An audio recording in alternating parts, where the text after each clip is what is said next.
Hello बच्चों, स्वागत है आपका हमारे यूट्यूब चैनल कॉन्सेप्ट के ऊपर। और आज की वीडियो में हम देखेंगे angle and the type of angle. तो शुरू करते हैं। सबसे पहले जानते हैं एंगल क्या होते हैं।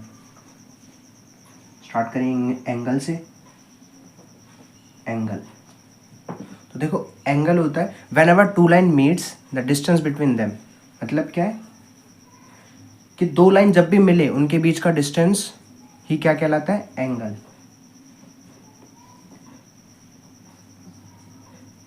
Distance between two lines when they meet। अब मतलब क्या हुआ, जैसे देखो हमने यहाँ पे एक लाइन ली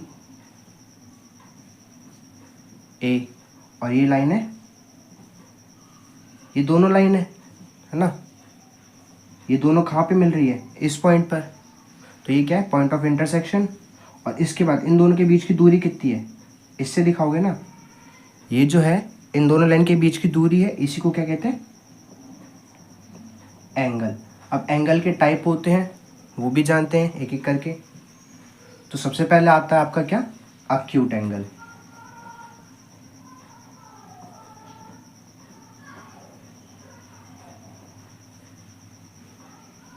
अक्यूट एंगल, अक्यूट एंगल का मतलब क्या है, the angle less than 90। Angle less than 90 degree. अब देखो, अक्यूट का मतलब ही होता है पैना, यानी कि जो नुकीला है। तो जितने भी एंगल होंगे जो 90 से कम है, जैसे कि ये सपोज कर लो, ये एंगल हमने बनाया 45 का, तो ये क्या होगा, अक्यूट एंगल। और 90 डिग्री का एंगल होता कहाँ पर है, ये जो एंगल होगा वो कितना होता है, ये एंगल होता है 90 डिग्री का। ठीक है। अक्यूट एंगल के बाद आता है राइट एंगल। देखो इस एंगल में क्या होता है, एंगल लेस देन 90 रहेगा। फिर राइट एंगल,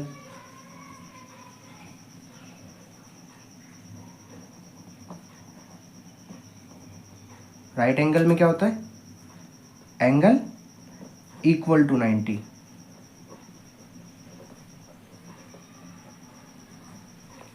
यानी कि ऐसा एंगल जिसमें कितने डिग्री का एंगल बने, 90 डिग्री का। यानी कि हमने एक लाइन ली, दूसरी ये, इन दोनों के बीच में अगर 90 डिग्री का एंगल बन रहा है तो हम इसको क्या बोलते हैं, राइट एंगल। ठीक है। अब इसके बाद राइट एंगल के बाद आता है ऑब्ट्यूज एंगल। ऑब्ट्यूज एंगल क्या होता है, ऑब्ट्यूज एंगल, ऑब्ट्यूज एंगल वो एंगल होते हैं जो 90 डिग्री से बड़े हों और 180 डिग्री से छोटे। ये एंगल ग्रेटर देन 90 होंगे, greater than 90 degree, but less than 180। यानी कि ऐसे एंगल जो 90 डिग्री से तो बड़े हैं लेकिन 180 डिग्री से छोटे होंगे। इसका डायग्राम देख लेते हैं। इसका डायग्राम कुछ ऐसा बनेगा, जैसे ये देखो 90 डिग्री कहाँ पर बनता है, यहाँ कहीं बीच में है ना। अगर मैं 90 डिग्री बनाना चाहूँ तो यहाँ पर बनेगा। और ये एंगल क्या है, 90 डिग्री से बड़ा है। तो यानी कि जितने भी एंगल जो 90 डिग्री से बड़े हैं लेकिन 180 से छोटे, 180 डिग्री कहाँ बनता है, यहाँ पर। तो इन दोनों के बीच में जो एंगल होंगे वो क्या होते हैं, ऑब्ट्यूज एंगल। ठीक है। यानी कि 90 से तो बड़ा होगा और 180 से छोटा होगा। अरे ये गलत है। यानी कि जो एंगल है वो 90 से तो बड़ा है लेकिन 180 से छोटा होगा। ठीक है। अब ऑब्ट्यूज एंगल के बाद आता है straight line angle. Straight line angle मतलब, straight line angle,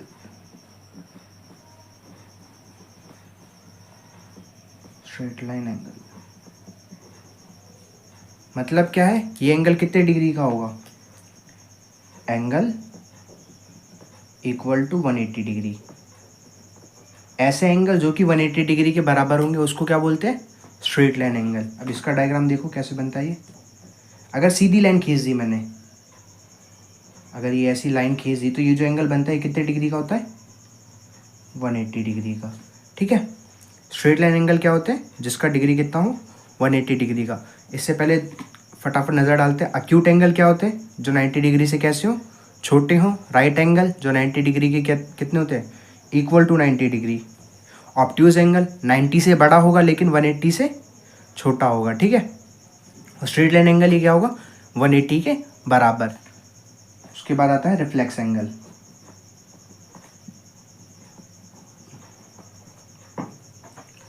reflex angle क्या होते हैं, angle greater than 180 degree.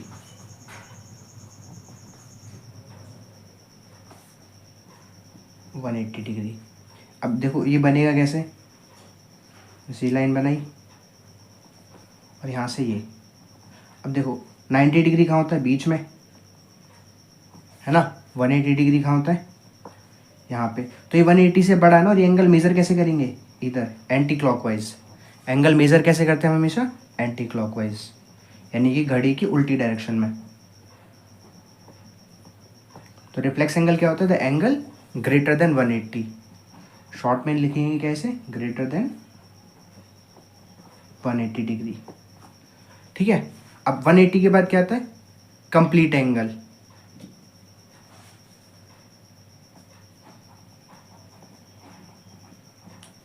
Complete angle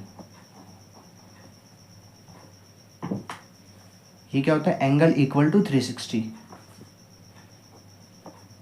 equal to 360 degree.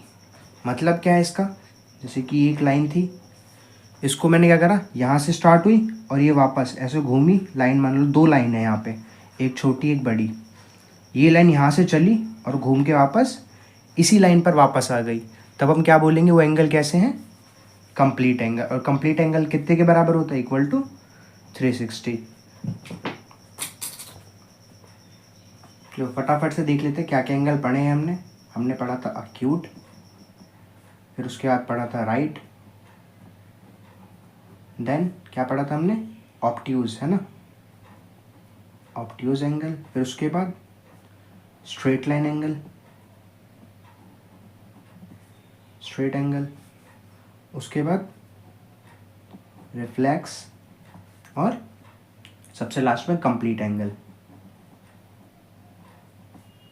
फटाफट से देख लेते हैं शॉर्ट में।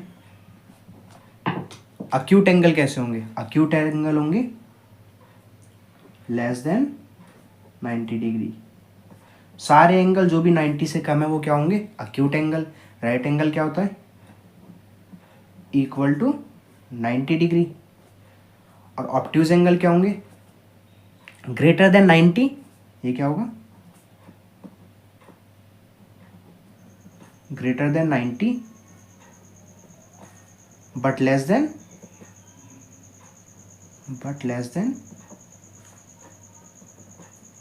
180। यानी कि ऑब्ट्यूज एंगल वो होते हैं जो कि 90 से तो बड़े हैं लेकिन 180 से छोटे हैं। स्ट्रेट लाइन एंगल, ये देखो क्या होगा, straight line angle equal to 180, ठीक है। उसके बाद आता है रिफ्लेक्स एंगल जो कि क्या है, ग्रेटर देन 180 है। और सबसे लास्ट में क्या आता है, कंप्लीट एंगल जो कि क्या है, इक्वल टू 360 डिग्री। होप आपको वीडियो समझ आया होगा। अब देखो आपके लिए कुछ क्वेश्चंस रख देता हूँ, वो बताना कमेंट में कि कौन सा एंगल क्या है, ठीक है। सबसे पहले मैं बनाता हूँ ये 48 डिग्री फर्स्ट, ये फर्स्ट है। सेकंड में थर्ड पार्ट,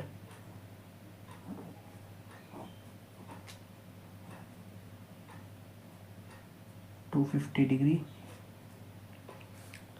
इन सारे एंगलों के नाम बताना कमेंट में आप लोग। और एक ये है,